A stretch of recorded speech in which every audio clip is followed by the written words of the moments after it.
Res je bilo rečeno, da ta protestni shod ni uperjen proti vladi in da ne gre za konflikt med vlado in sindikati.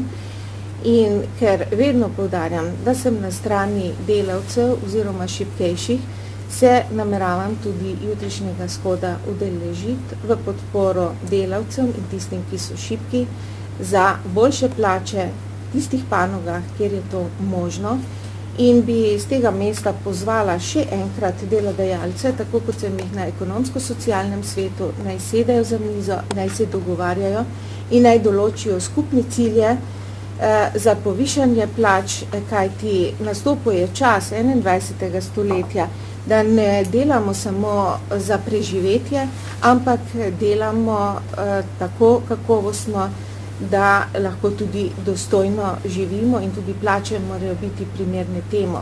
Tudi delavec zasluži svojo dodano vrednost v družini, ne samo za preživetje so socialni transferji, temveč za dodano vrednost, da lahko svojim družinskim članom, svojim otrokom izboljša svoj položaj oziroma omogoči kakovostno življenje.